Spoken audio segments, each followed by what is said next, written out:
What are you willing to do to get what you want to get and be where you want to be?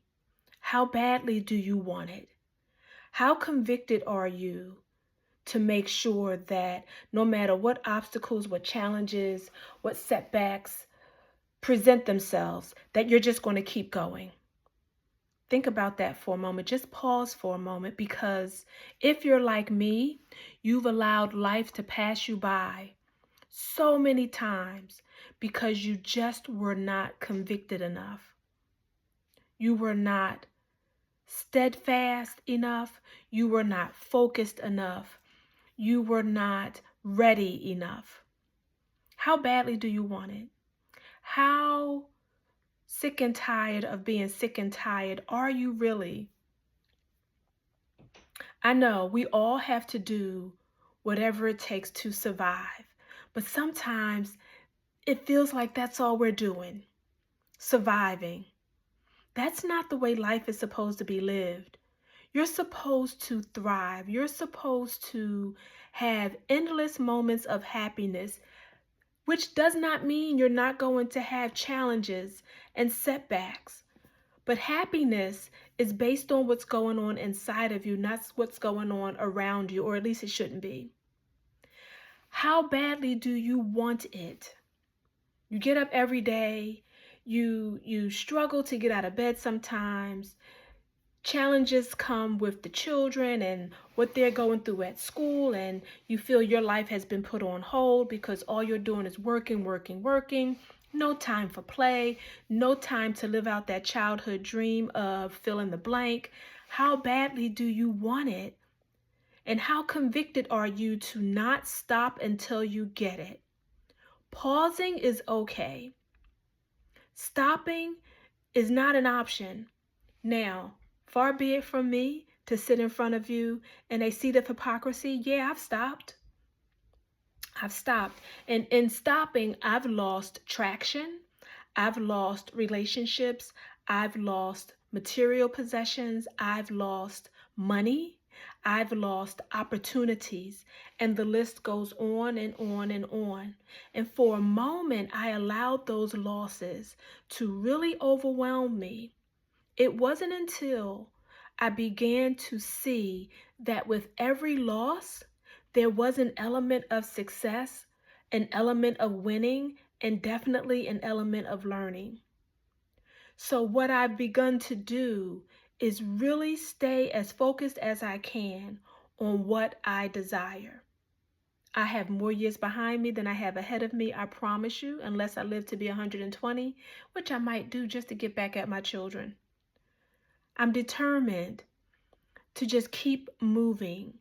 KIM is short for Kimberly. Don't call me Kim. I don't like being called Kim. But KIM is my acronym for keep it moving. Life doesn't stop, y'all. Life is not going to stop because you don't feel like it. Life is not going to stop because you don't want to. Life is not going to stop because there's so much on your plate. Life is going to keep moving, and so do you. How badly do you want it? Kevin Hart, multi-millionaire, just lived out one of his dreams of being a golf caddy. He has everything. He has absolutely everything, but his dream come true was being a golf caddy. How convicted are you to make sure that you live out the dream? A lot of our dreams begin in childhood. I remember clearly the day I determined I was going to be a teacher, because my kindergarten teacher, with whom I'm still in touch with, by the way, was the apple of my eye, and she still is. She was fresh out of college, and I was her first project, her first kindergarten, first grade project. And I knew just by the admiration that I have for this woman that I wanted to be a teacher. And I eventually became a teacher. I built my first school out of scraps of wood and cardboard boxes, and I pushed it up against the fence in my backyard on all four sides, and there was my school. So I knew at a very early age I was going to be a teacher. I'm naturally teacher. I'm a natural born teacher. And because of the nurturing that I got along the way, I eventually became one. Nothing stopped me. Even though it took me 11 years to earn my undergraduate degree, it took me 11 years to earn my undergraduate degree. And that was by way of going to 3 different colleges and going back to one at a certain point. I went to this college, then sat out for 2 years. Then I came back on the scene and went to this college, left that college, went to this college, went back to that college, and then eventually graduated from a 4th college. 4 institutions. But I kept going because I was determined. I was so convicted that earning a degree was going to be my ticket, the key to success. I kept going. How determined are you to get whatever it is that you want to get? I know the world around us is in shambles. I know the weight of grief and sadness and confusion and even fear that has taken up so much of our mental space. I know it's heavy. It's very, very heavy. Even as I sit here and make this video, there are countless thoughts running through my head about what's going on in the world. And it's horrible. And a lot of it is out of my control. But to the extent that I can make an impact, I'm going to. No longer can making an impact be at the expense of me moving forward. It just cannot. I cannot and I will not allow life and its challenges to keep me from moving forward. Will not. How convicted are you? I'm going to keep asking you because I want you to sit with that question. I want you to sit with that question. I work with women. I don't like using the word coach. I don't see myself as a coach. I see myself as a mentor, meaning I've gone through enough in life. I've experienced enough in life to be able to support other people in their journey on their path to becoming. So I mentor women. And a particular woman that I'm mentoring now, we had a great session this past Sunday. And she's grown so much.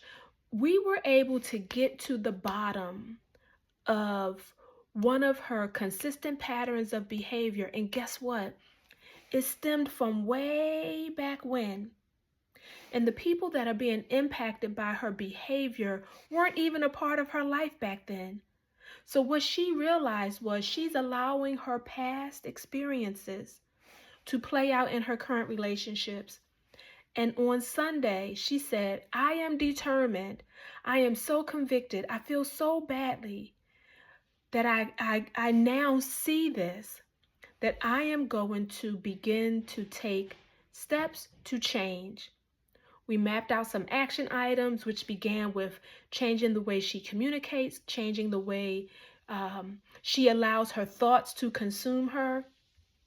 So instead of her focusing on, what can't happen, what won't happen, she's focused on what will happen, what can happen. It's going to take a lot of unlearning, a lot of deconstructing, but she's committed to make that change. How committed are you to do whatever it is to get where you want to go, to get what you need, to get what you deserve? How committed are you? I want you to sit with that. I want you to think about it. And I want you to begin to take steps to change your thoughts, change your words, and continue to just keep it moving. I'm Kimberly K. Dubrow Parker. Don't like being called Kim, but Kim is an acronym for Keep It Moving. So that's my charge for you today. Go ahead and keep it moving. Subscribe to my channel. I promise you it's going to be the ride of your life because the journey I'm on is absolutely remarkable. Drop your comments below. Click that link below as well so you can see what's going on in other parts of my world. Click the link, visit my storefront, see what I have to offer and what might benefit you. All right, until we meet again, take care and be well.